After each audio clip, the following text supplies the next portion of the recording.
Hello, friends. Now we move on. We're on Esoteric Astrology Adventure number 145A. Today is the 1st of August 2013. And we have been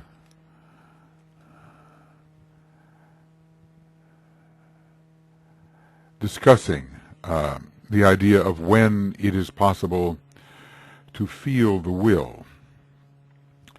It emerges in human consciousness after the third initiation, the point at which personality or form life is transcended and the monad becomes the object of desired attainment. Maybe it is for some even before that point, but let's say that it comes somewhat into view between the second and third initiation, I would say. Its spiritual pressure is then increasingly felt. How well is it known? That's another matter. It's known increasingly up to the sixth initiation and beyond. But let's just say the monad is initially felt and somewhat known.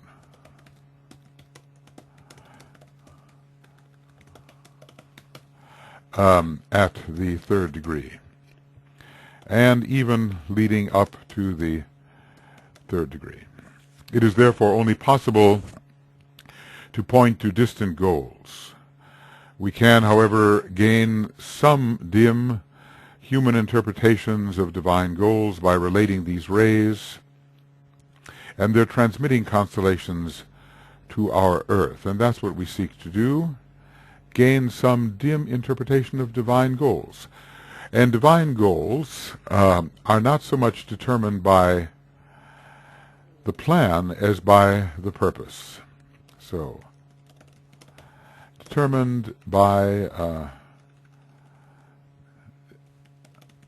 purpose.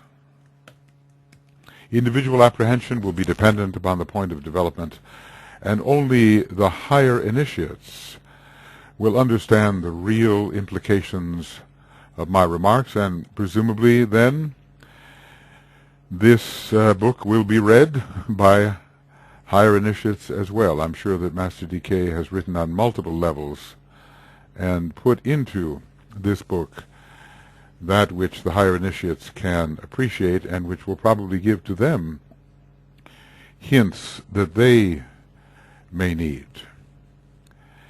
It is that way with the Yoga Sutras of Patanjali. We know the third and fourth book are read by the masters, we're told, and yet they still have something of value for us as well. All right. So that's that little bit of a review, let us say.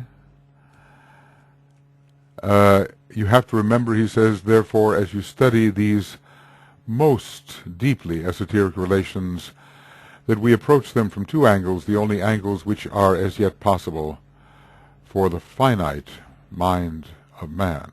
You kind of wonder whether any mind can be infinite, whether any specific quantity or specific object or faculty can be considered infinite. But really, to call the mind of man finite is correct. It's very finite. It's very limited by its conceptions, and I think only later will we realize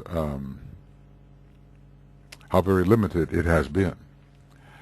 So the relation of the three constellations to the rays, which are each expressing the quality of life of an informing entity, the being who is expressing identity, that's okay, watch that. The being who is expressing identity through one or other of the 7 stars of the Great Bear Ursa Major, as we probably ought to call this constellation. The Latin name, Ursa Major. So the relation of the 3 constellations to the rays, which are expressing the quality of the life of an informing entity. These are capitalized terms, and obviously it's a very great being, but of course, let's say, a very great being, but a being of lesser stature than the Lord of Ursa Major, Ursa Major.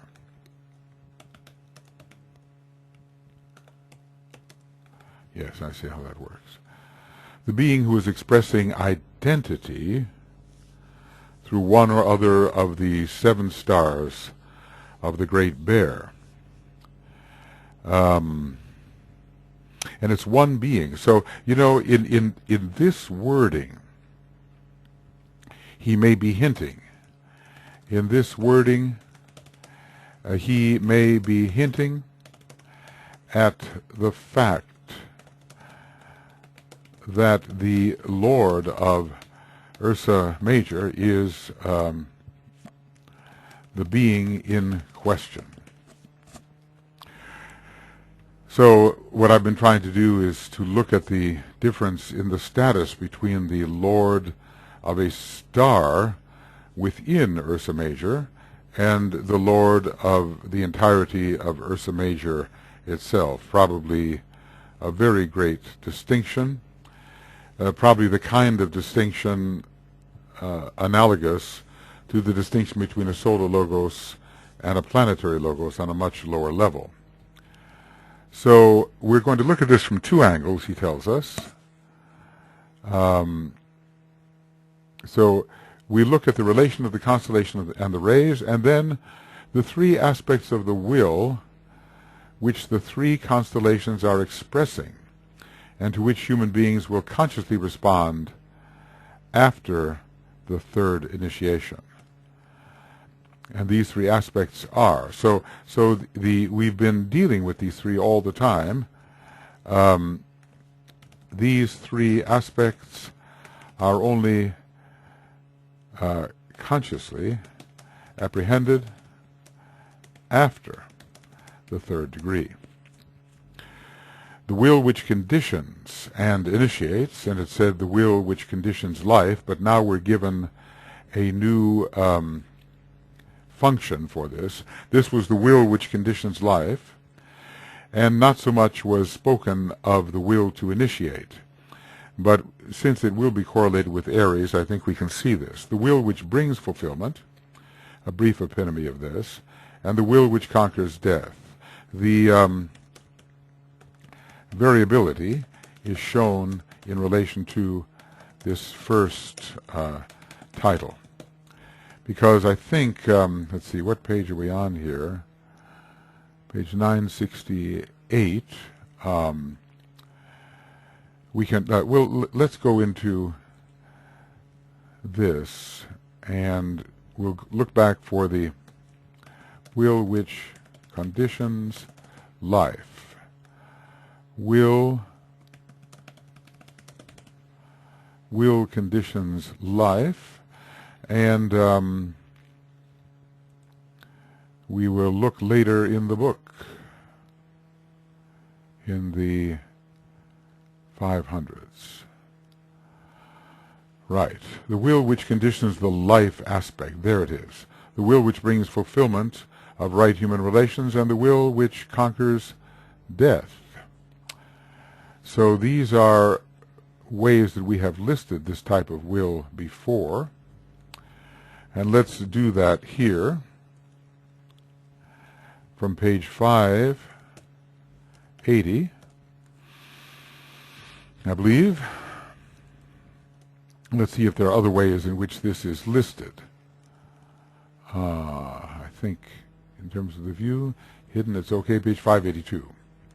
All right, EA 582. And we will reduce it in size. I think, and now we'll look for one more reference for similar names. Okay. 592.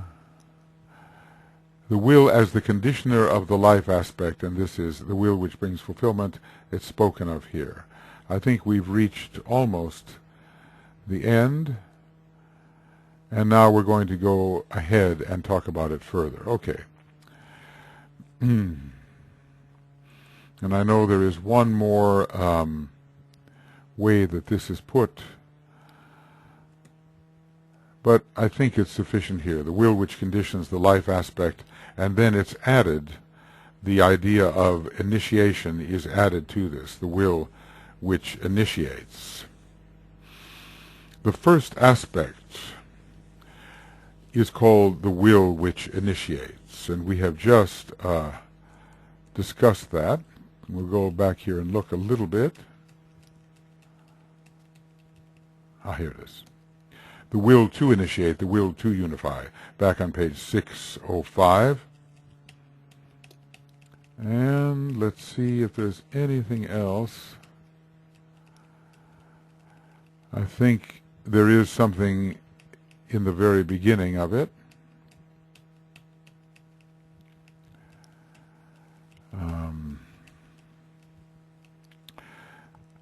Will which conquers death. The conditioning will is the synthesis of the life. It's the conditioning will. Okay.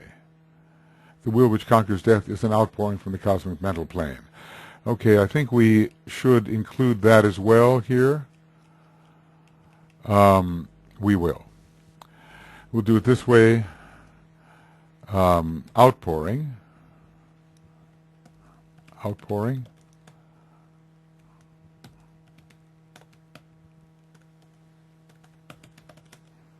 From the cosmic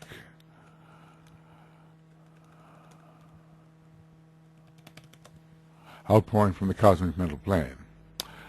All right, here it is. And we'll bring these three together, also page 594 and 595. And we'll go back to where we were. Okay. It's a little bit slowed down, I'm sorry. I want to get these things together. All right, right there. And this is EA, page 594 and 595. So we're gathering together the other ways that he has spoken about these three aspects of the will. What is important for us to see is that only after the third initiation is it possible to respond to the will which the three constellations are expressing. The will which conditions and initiates. It's also called the will which conditions the life aspect, and the conditioning will is the synthesis of the life of the cosmic physical plane, of which our 7 planes are the 7 subplanes. Until, therefore, the human consciousness is far more expanded, it is not possible for man to understand this synthetic relation. So, these are the two factors, the two angles that we can approach from. The relation of the 3 constellations to the rays, which are expressing the life of an informing entity. And that entity has been considered to be one of the stars of the Great Bear. And the 3 aspects of will be responded to after the 3rd degree. So we'll call this 2 angles of understanding. Right. Okay.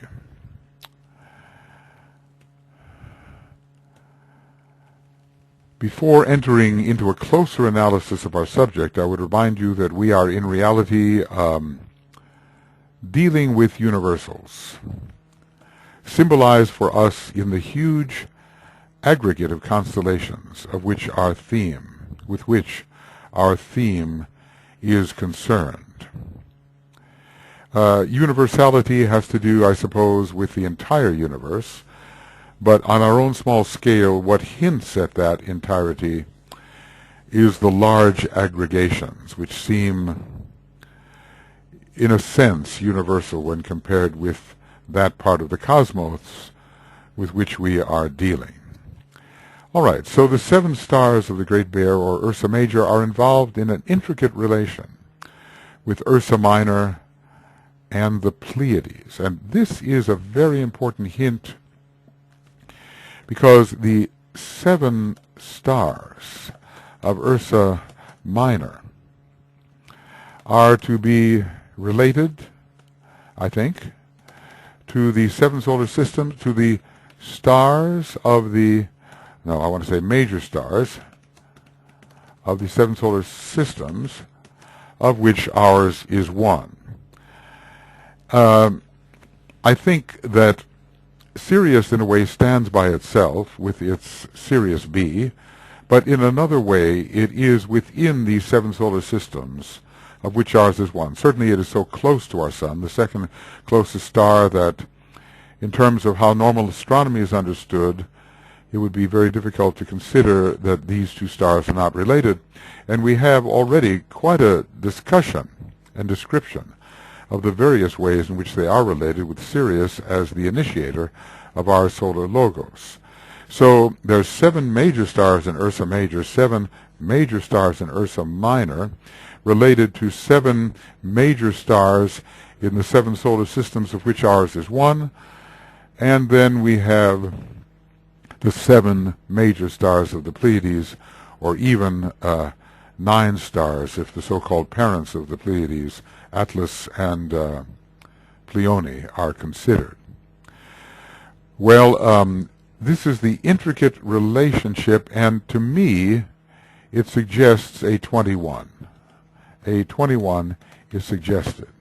Now, when you think of Sirius, you think only, thinking of Sirius, one thinks only of 2 or 3. Sirius A, Sirius B, and there is a hidden star. It may be a burnt-out star, sometimes called Sirius C. But in mythology, what I understand from my wife Tuya, who studies the Egyptian mythology quite closely, is that both Sirius A and Sirius B are involved in the Egyptian system of initiation, with Sirius B involved in a symbol, through the symbol of an eye, which beholds the initiate at the 4th initiation, and Sirius A representing a throne, frequently seen on the top of the head, which means mastership. That they may also be involved with some sort of ajna center function, I don't doubt. To me, there's a very close relation between Sirius, the Sirian grouping of 2 or 3, and what we might call our Sirian cosmic logos, which involves also, just struck me, also our local stars.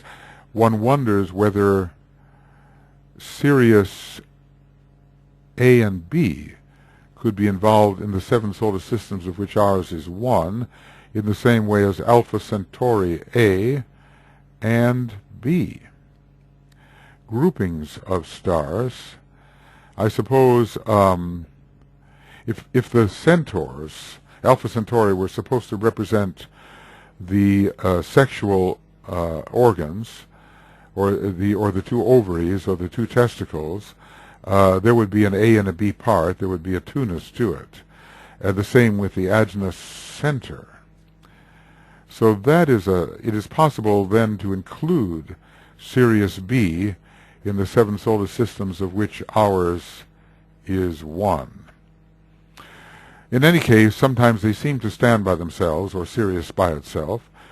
Sometimes, in theory, they seem to be related to 6 other solar systems, our Sun to 6 other solar systems, or Sirius A and B to Sirius A, let us say, to 6 other solar systems, including our Sun. And in that case, there is a 7-ness, which can correspond to the 7-ness of Ursa Minor. We can assume, when we look at the configuration of Ursa Minor, that there can be considered to be 7 major stars in Ursa Minor. Polaris seems to be the foremost star. So that relationship between, See, it's along the second aspect line that it has to be sorted out. There's no question that Ursa Minor is the Sun aspect, the Christ aspect, but so is Sirius. And I think Sirius is that on a lower turn of the spiral.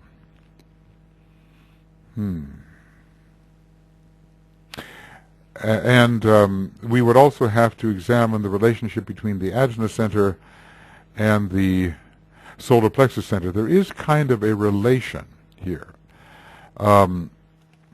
If we examine the ajna center and the solar plexus center, we find, again, two-ness. The higher and lower point of the solar plexus center and the two leaves of the ajna center. So there may be a closer relation than we think, and Sirius A and B both may be included in this system of 7 major stars.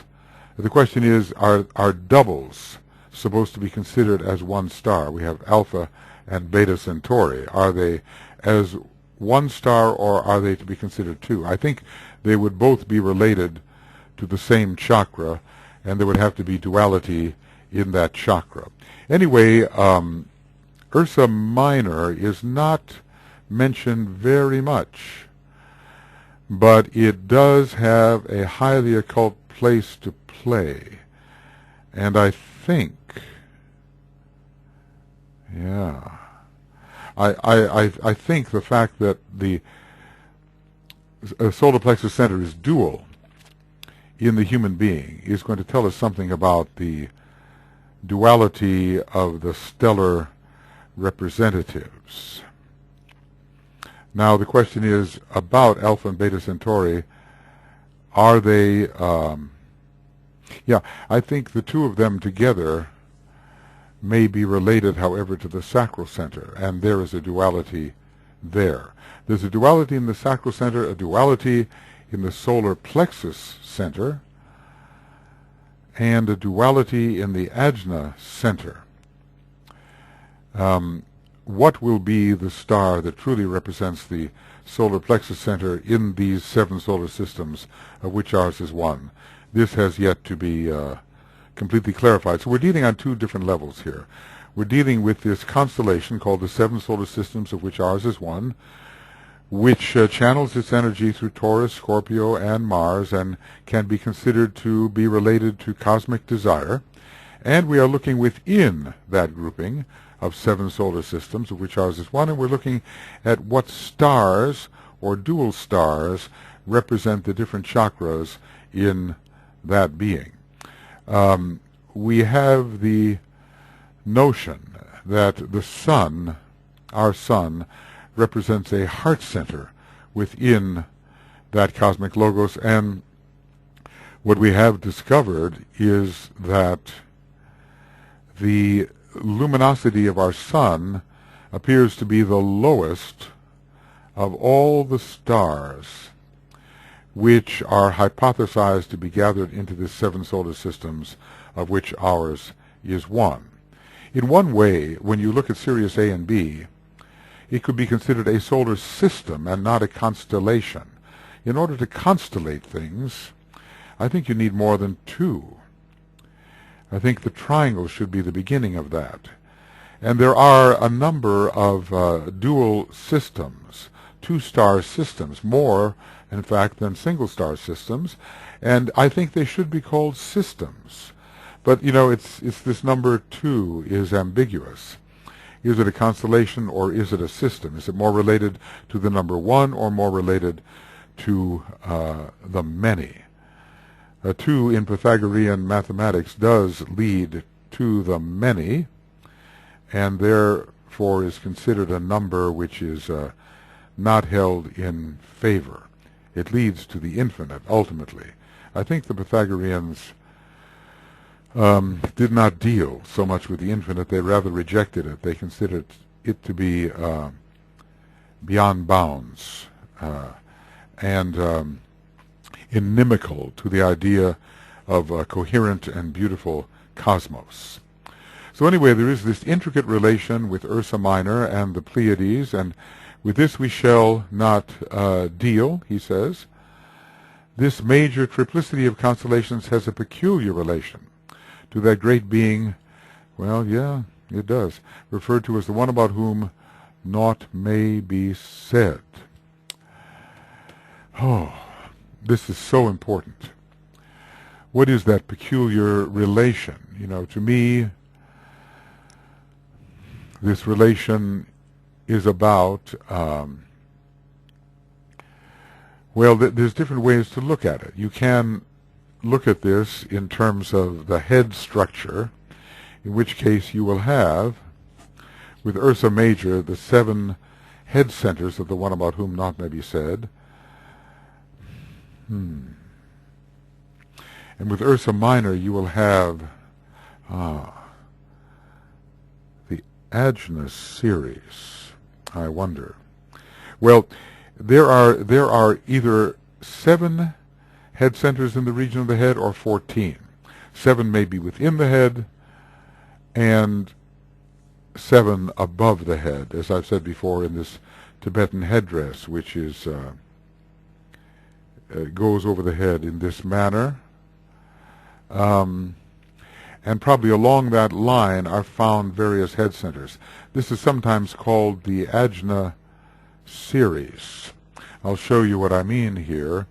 It's coming from a book on Laya Yoga, and maybe we can find it here. Be nice to, that's it.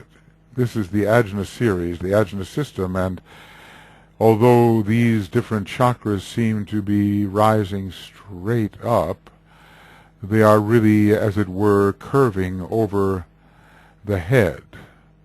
And so the chakras, I suppose, representing the spiritual triad are particularly there, and finally we're reaching the Sahasrara chakra, we're reaching the 1,000-petaled lotus. But it all begins with the ajna center, which is twofold in a way. So there's a very intricate system of Laya Yoga which could be investigated here, and which would tell us more about the chakras, I think, than have been told up till now in many of the books we're reading. Well, the Tibetan told Roberto Assagioli that the head center was mysterious and occult, and more was not to be given out about it, but you can begin to connect together various pieces of information and something will be shown. One can count the different number of petals that are involved in these chakras. The Manas chakra, it's in the region of the head. It has 6 petals surrounding a central circle, and of course the moon is there, interestingly enough, connecting to the 3rd ray, which the moon does in a symbolic sense, even though it transmits the 4th ray, which it doesn't really. There probably some hidden planet that it veils transmit that. We can't get much of a sense from the Mahadana chakra. From the Indu chakra, Buddhi, we can maybe say there are 1, 2, 3, 4, 5, 6, 7, 8, 9, 10, 11, 12, 13, 14, 15, 16. And this is the seat of Buddhi, and there are 16 petals. This will connect it with the throat center in some way, and it's a 4 squared.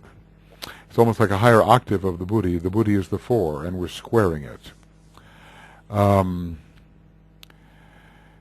we have this Nirvana chakra, which I suppose is associated with the Atmic plane.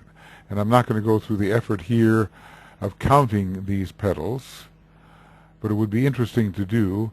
I might get lost along the way. There are so many of them. So, just because I said I wouldn't, let's do it. 1, I'll take my glasses off to see better. 1, 2, 3, 4, 5, 6. As I figured, I would be lost along the way. 1, 2, 3. No, I'm not going to do it this way. This will take too much time. But if they have been faithful in representing the number of petals in the Hindu system associated with this, then we're going to learn something about Atma, which is really nirvana. I don't think it's related to the monad. Here, this is related to the monad. The Guru chakra we can count. 1, 2, 3, 4, 5, 6, 7, 8, 9, 10, 11, 12 petals. And that seems, the Buddhi chakra had 16, and the Guru chakra, which seems closely related to the monad, and which is apparently an occult chakra, because it's not mentioned in the standard approaches, it must be close to the monad, because the monad has, we understand, a 12-foldness connected with it.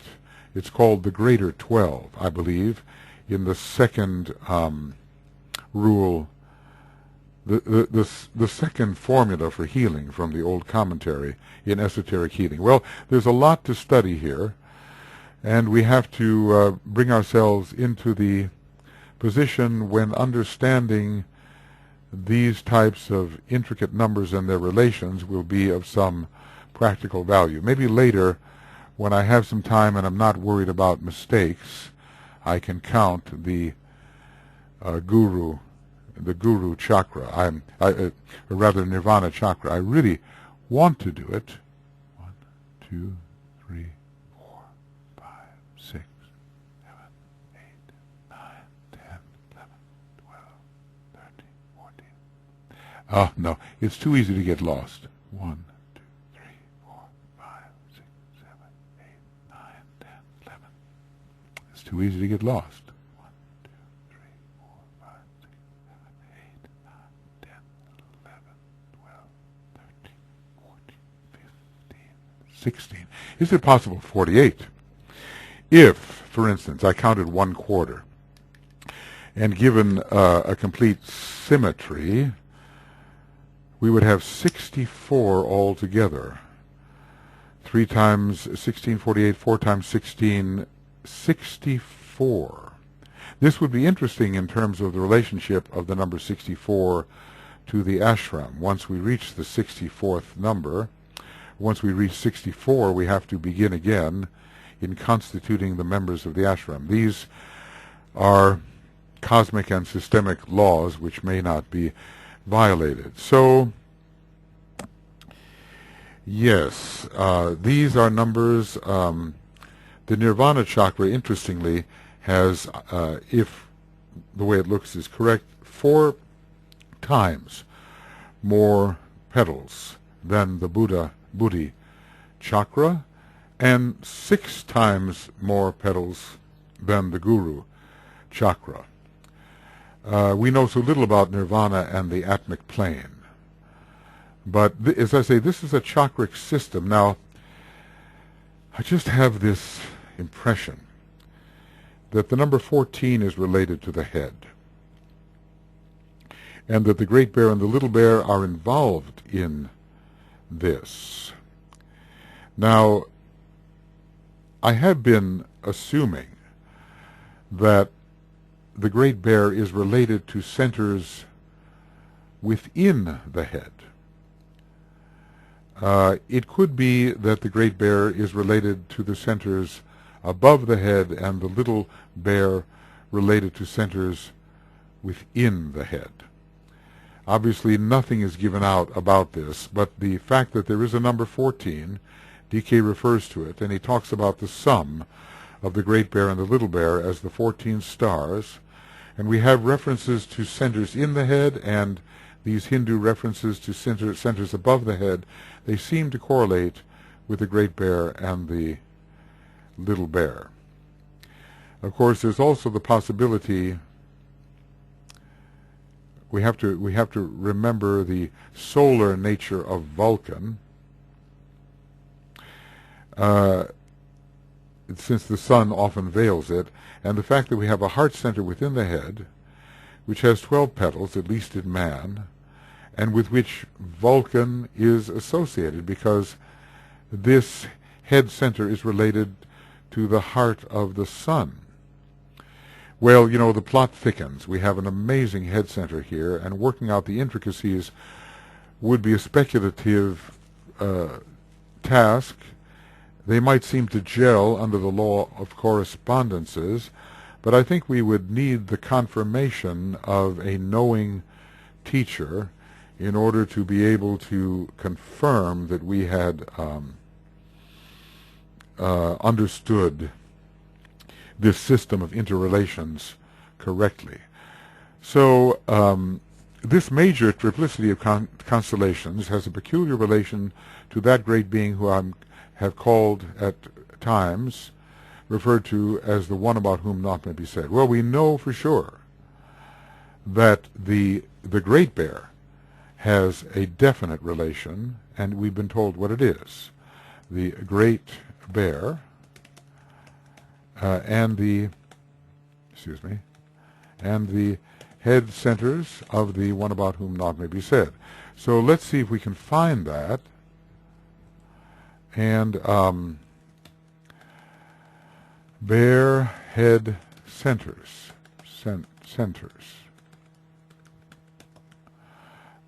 maybe great. Put that there. And now we have 5 references. Let's see what we have.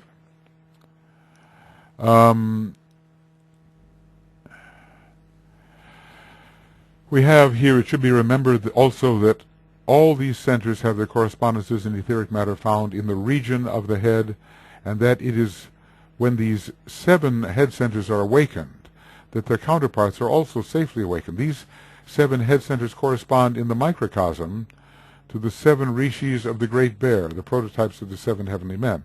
So this is found in The Light of the Soul. Is it written by Alice Bailey? Is it suggested by the Tibetan? We don't know, but let's just take a little, what we'll do here is give us a little space, and we'll put down that reference. So this is LOS, Light of the Soul, Light of the Soul, and that's on page 82. Then we'll look for another reference here, the next one. Here it is. Our solar system with the Pleiades and one of the stars of the Great Bear form a cosmic triangle. And is there more than one of the stars in the Pleiades, or the entire Pleiades? Or an aggregation of 3 centers in the body of him of whom naught may be said? The 7 stars in the constellation of the Great Bear are the correspondences to the 7 head centers in the body of that being greater than our logos. Again, 2 other systems, when allied with the solar system and the Pleiades, make the lower quaternary, which are eventually synthesized into the 7 head centers in much the same way as in the human being after the 4th initiation. So there, and here we have here the base of the spine, solar plexus, heart, and throat. That will require much pondering. I think I pondered it earlier, and I've forgotten my pondering, but I'm going to put this down here as yet another treatise on cosmic fire, 182, was it? Yes, it was. So the 7 stars in the constellation of the Great Bear are the correspondences to the 7 head centers. These 7 head centers in the region of the head, either within the head or above the head or both. This is what we have to determine at some point. They are to him what the heart, head, and throat centers are to the developing. Here's the logos of a solar system. Is esoterically called the sacred triangle of all-inclusive force, because this great being includes in his focused awareness the fields of expression of the Great Bear, the Pleiades, and Sirius. They are to him what the heart, head, and throat centers are to the developing initiate on this planet. Well, Great Bear again is here associated with the head. So we've seen that. And again, we keep on repeating the same references. So these are the two important references here. And I'm going to simply bring them into a smaller state so we know they are quotations from another source, and we will make them small. In any case, I know it's a bit of a digression, but it seems to me that both the Great Bear and the Little Bear are associated with the head, that part of the great being, the one about whom naught may be said, which corresponds to the head.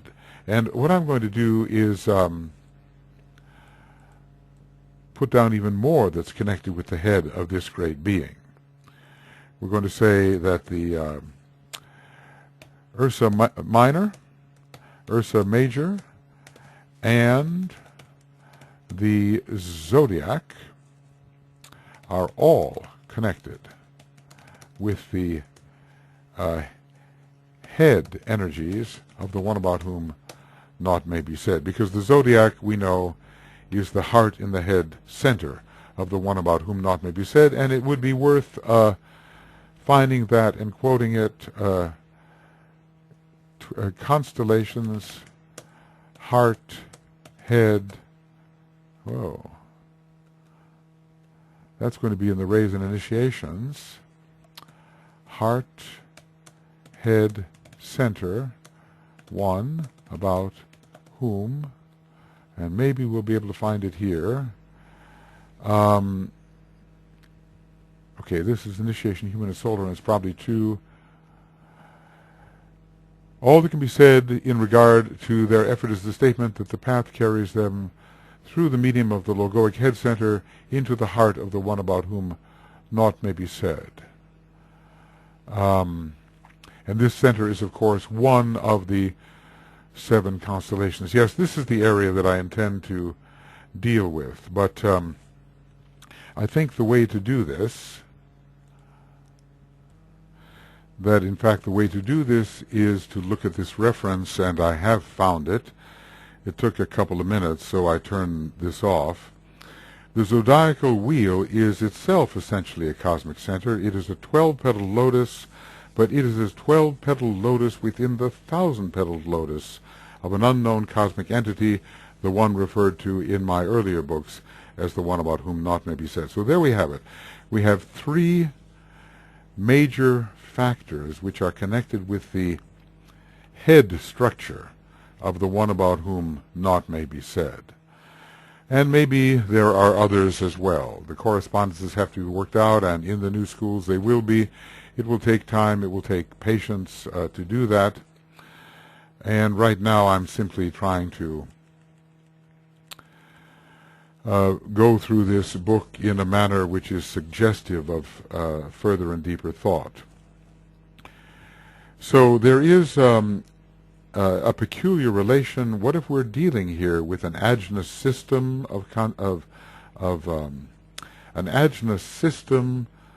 of stars, an internal system internal to the head of that great being of stars, and I suppose involved in the brain of that great being, and then the major heart in the head center. And I would like to add something to that, a speculation,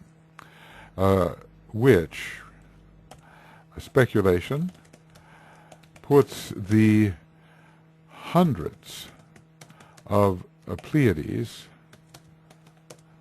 and I think what I have to do here is make sure that we're in the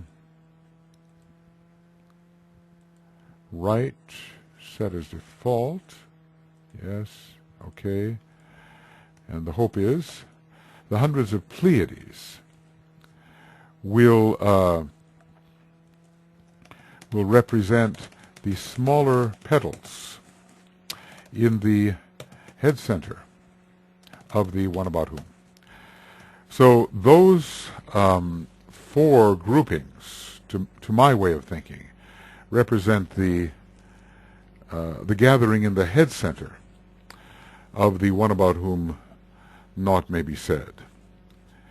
And we know that there are going to be centers above. For instance, there's going to be a heart center in the head. That's one of the seven. I'm not talking about the major heart center. I'm just talking about one of the seven. Maybe there are seven above the head. There are a number of higher prototypes which can be correlated with the lesser heart center that's found between the shoulder blades of the human being, and which is found also as one of the constellations of the one about whom naught may be said. Well, all right, occasionally as we get into this latter part of the book, there will be digressions which relate more to cosmology. One should almost connect this with the last part of a treatise on cosmic fire. It might be something really worth doing. It certainly will expand the sense of the correspondences to which we can refer. All that can be hinted at is that these three galaxies of stars. Now, why does he use the term galaxy? You know, it is a kind of, do they turn? Let's ask this. Why use the term galaxies? They are very different from the galaxies as we now conceive, but perhaps they turn. The Great Bear, the Little Bear, and the zodiac itself, but we're talking actually about the Pleiades here, and the Pleiades are a great aggregation of stars, that these three are the three aspects of that indescribable absolute monad, the ineffable cause of the seven solar systems of which ours is one. I believe there is a blind here, and I've been hinting at this, that there are two ways of describing the seven solar systems. One as a constellation of seven stars, of seven major stars, maybe it's bigger than that, major stars, and the other as a grouping of seven constellations, which after all are systems of stars, and hence they are ostensibly they are within reason solar systems understood in a different way. In other words, constellations as systems of stars can be considered to be solar systems. I think there are two ways of looking at this. And I think I have sometimes argued with my peers and associates in esoteric astrology, arguing for the idea that the seven solar systems, of which ours is one, is comprised only of solar logoi, and it means our local solar logoi. But there's another way to look at it, that these constellations themselves are solar systems, and our solar system, in other words, our constellation, our local constellation, of which our sun is a part, should be considered as, in this way of thinking, as our solar system. In other words, we have a local constellation. It's got 7 major stars. Our stars is one of them. And it's also a solar system. So there are 7 of these constellations, and our sevenfold solar system of stars is one of these solar systems. So I've argued both ways for it, and the key is to determine when he's talking about our local system of 7 stars, and when he is talking about 7 constellations which are solar systems, and the constellation in which our sun plays a part is also a solar system, and in fact it's our solar system. So when we use the term our solar system, we can mean 2 things. One, our local constellation, of which our sun represents a heart center and is one of the major stars. So that's one. 2, our that is the larger thing. Our single starred star system, which has well, let's say 115 plus planets. In other words, it's a 1-star system, a 1-star solar system, and it is ours. All right, it can mean those 2 things. So in some sense, the higher meaning here, is this, that our solar system is the same as our constellation. Well, it is a workout to try to find the right connections between these great galaxies of stars, as the Tibetan calls them. He has another place where he refers to galaxies of stars, constellations as galaxies of stars, and signs as concentrated influences. In this way of thinking,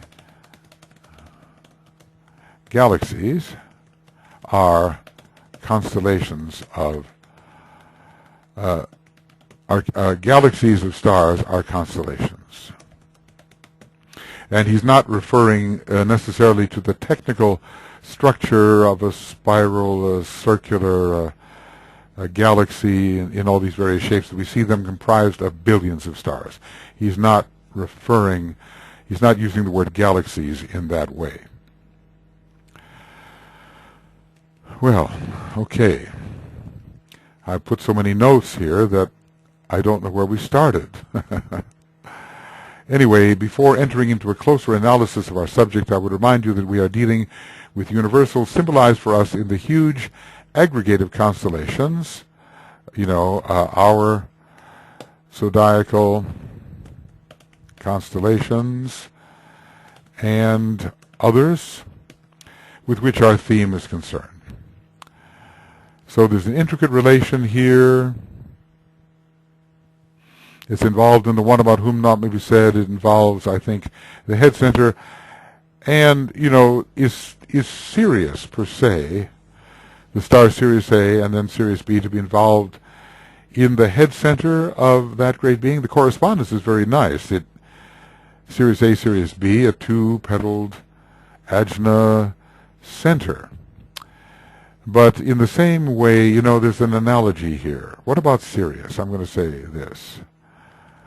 What about Sirius A and B? Should it be the ajna center in the one about whom? Well, should Venus be the ajna center in our solar logos? I think here's what I'm going to say, that just as Venus is closely related through its sixth ray monad to the solar plexus of the solar logos, so is Sirius, A and B, as 2 points related to the solar plexus center of the one about whom naught may be said. That particular system. So every planetary logos rises in his functions. We could see a rising, it's like moving up through the ranks. Now you fulfill one function, now a higher function, now yet a higher function. We can see Venus is related to a solar plexus, later to a heart, and later to a 96 or 98 petaled ajna center. Presumably, the higher the center in the vehicle, the more powers that it has. We usually think of the throat center as lower than the heart center. It certainly is lower than the heart and the head center, but in some ways it may be higher than the human heart center. So just as Venus can rise through our solar system and perhaps play different functions at different times in the development of our solar system, our solar logos, in different incarnations, who knows, maybe some planets move on onto the path of solar logoi and are no longer being represented as planets, and perhaps the 3 synthesizing planets in the next solar system will not be Uranus, Neptune, and Saturn. Perhaps they will be replaced by those other planets coming up through the ranks. So Venus could be connected with the solar plexus, heart, and maybe even ajna center of our one about whom of our solar logos, and maybe Sirius can be connected at first with the solar plexus and later with the heart, and later even with the ajna center of the one about whom naught may be said. We don't know how many incarnations there are for the one about whom naught may be said. We're not sure of that. And we know that this is the 5th incarnation of our solar logos and the 2nd major, but we must presume that that in which it lives and moves and has its being also has incarnations. And what would they be? Into which incarnation are we? I mean, I know this sounds far-fetched, but are we living in a sacred one about whom naught may be said, or in a one about whom naught may be said who has not yet achieved its correspondence to the 5th initiation? Obviously, the analogy has to continue. Right. Well, I know these may seem to be wild speculations and may have more to do with a treatise on cosmic fire than with esoteric astrology, but one can't help but see the overlap between them as we get into the last part of the astrology book. And as I say, I'm trying to offer seed thoughts here. Some of them may be good seeds and will really germinate something which will square with intuitive confirmation, and others may be fruitless, but still I offer them. All that can be hinted at is that these galaxies of stars, these 3 constellations, the Great Bear, the Little Bear, Ursa Minor, and also the Pleiades, are the 3 aspects of that indescribable absolute monad, the ineffable cause of the 7 solar systems, of which ours is one. It's a beautiful blind. Is like the 7 solar systems, the 7 constellations, of which our constellation is one, because a constellation is a solar system. That is what has to be understood. A constellation, probably said it so many times trying to prove it to myself, is a solar system in the larger sense. So let's make that really big here, if possible. Yes, here we are.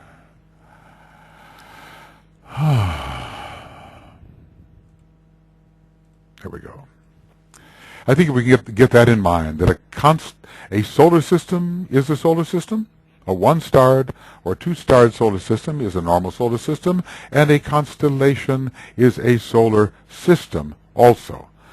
The art of blinding is offered in many ways, but one of the ways is to use the same term for two different things, and conversely, different terms for the same thing. Why is occult blinding necessary? So that you can speak to different levels of students at the same time without leading the lower levels of students into too much knowledge and therefore too much danger, as knowledge is power and knowledge is responsibility. So we could go on stacking up knowledge, and then be responsible for what we had done or for what we had accumulated, especially if we didn't do anything with it. Well, all right. The 12 constellations of the zodiac, each with its own interrelations peculiar to its own integral life, form, each of them, part of a triangle of energies. Well, this has been our theme. The 12 each with its own interrelations. In other words, the stars within a constellation are interrelated, probably in the form of triangles, and there are probably interrelations between the stars within a constellation and the stars within another constellation. To give you an idea that does work, we have within the Great Bear, we have stars which are related, the Great Bear is a constellation. There are stars which are related to corresponding stars within the Pleiades, and I think, within the Little Bear as well. And this would be true of constellations in the zodiac as well. I mean, we might, there are royal stars. They're called four royal stars. There is Aldebaran in Taurus, Regulus in Leo, Antares in Scorpius, and Fomolo in the Pisces area, and maybe somewhat near the Aquarius area. There's an overlap there. I'd have to study that more specifically. But those four royal stars have a relation, and yet they are in four different zodiacal constellations. Well, right. Let's say that this, at the moment, is the end of Esoteric Astrology Adventure number 145A, and we are on page 608. That's where we are. And beginning of Esoteric Astrology Adventure number 145, page 145B, page 608. Okay.